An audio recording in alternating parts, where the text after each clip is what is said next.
Yo, what's cracking everyone? Ericship 111 here. So with update 28 recently revealed for Forza Horizon 4, we had yet another car added that was hidden in the game files for nearly a year, the Hennessy Velociraptor 6x6.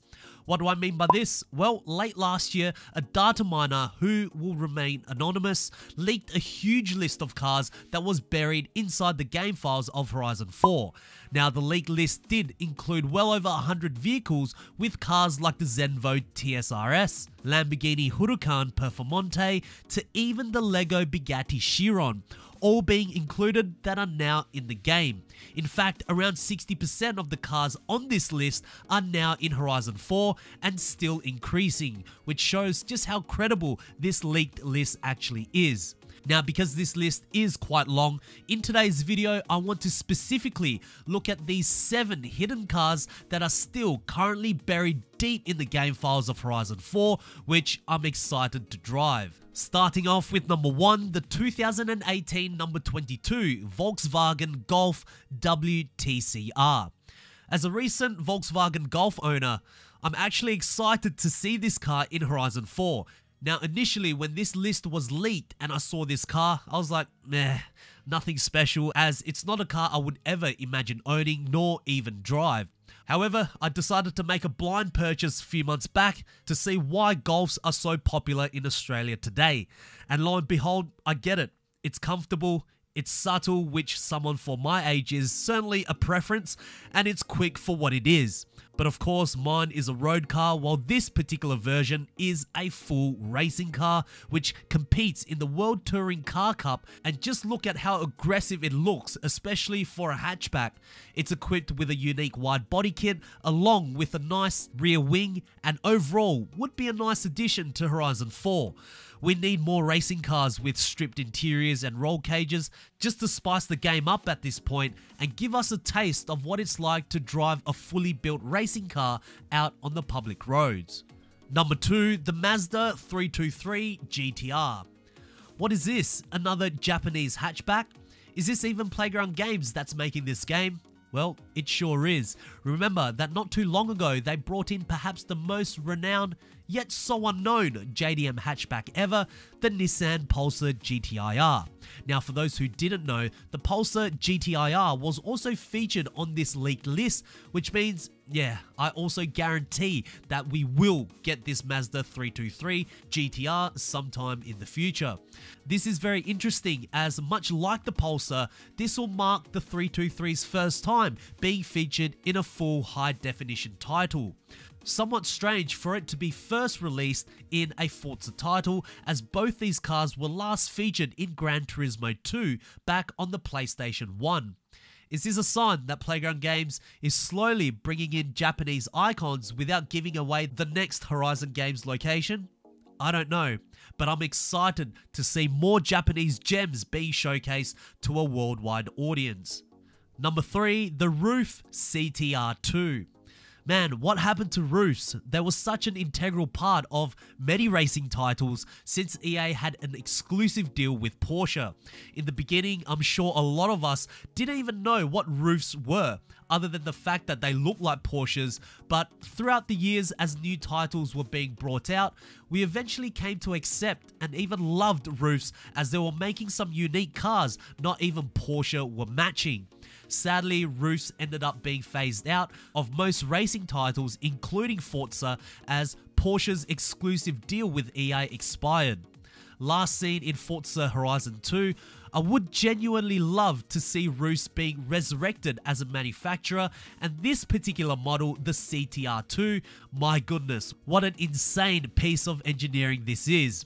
As one of the fastest production cars in the 90s, it had a top speed of 221 miles per hour, and do you know what powers this supercar? A race engine derived from this, the Porsche 962C. Yes, that's right.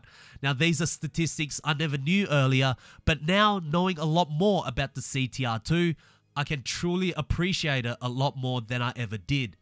Number 4, the Shelby 1000. Remember this car?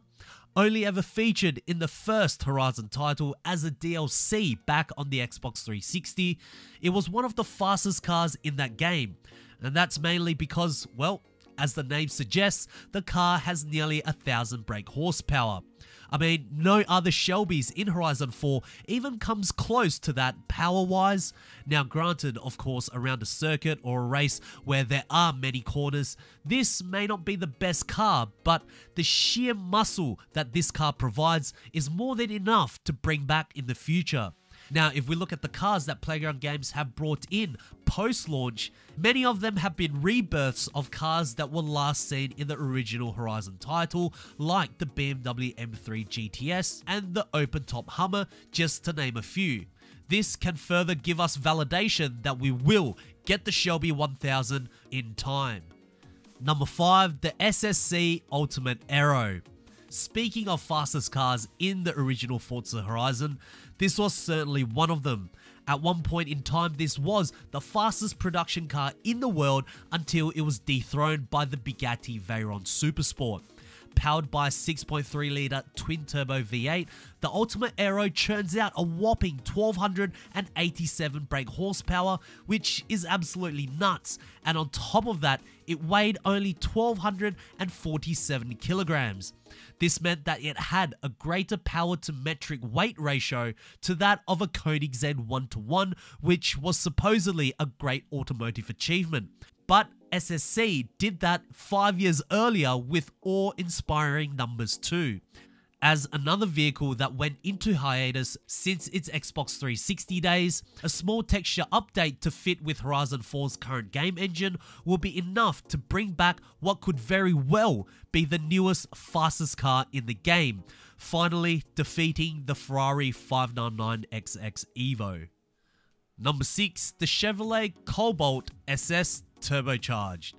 This is America's attempt at going head-to-head against some of the most popular 4-cylinder turbo cars in its class, like the WRX STIs and the Lancer Evolutions. Did it succeed? Well, that's up to those who know about the Cobalt more than I do, as in Australia, we don't get these cars at all. But I will say they do look very cool and is certainly one of those enthusiast cars that target the younger crowd with loads of aftermarket modifications available. Now, interestingly enough, this was also a car that was only seen once in the Forza title, however was back in Motorsport 4, and never made it into a Horizon game, which is a bit of a shame, as I believe a car like this would be perfectly suited for an open world racer.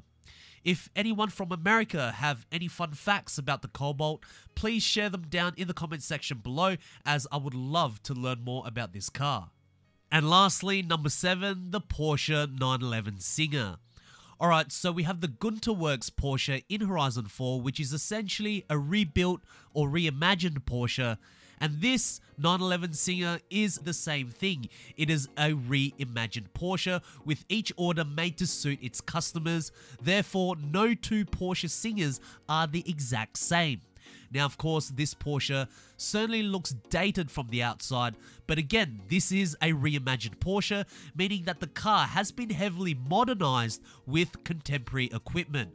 Now, to be fair, in the leak list, it did just say 1990s Porsche 911 Singer, and there really isn't much as to which model of the Singer that Playground Games will be bringing in. And the reason why this may be quite crucial is that Singer has developed a few models of the 1990s Porsche, which includes an all-wheel drive version producing almost 400 brake horsepower, or a rear-wheel drive version that produces around about 300 brake horsepower. So there are some discrepancies as to which model we may be getting. Hopefully it's going to be the most powerful one, or the one that is most fun to drive. I don't mind. And honestly, if we have the Gunter Works Porsche in Horizon 4, I don't see why we won't be getting the Singer Porsche either. So there we have it, guys, 7 hidden cars that are currently buried inside the game files of Forza Horizon 4 that I'm excited to drive, hopefully in the near future. Anyways, if you guys did enjoy this video and did find this video helpful, please make sure to smash the thumbs up button, because that would really help me out. And also, if you guys would like to see more Forza Horizon 4 content right here on this channel, make sure to click the subscribe button with notifications turned on. That way you won't ever miss out on another video that goes live, and I hope to see you guys in the next video. Peace.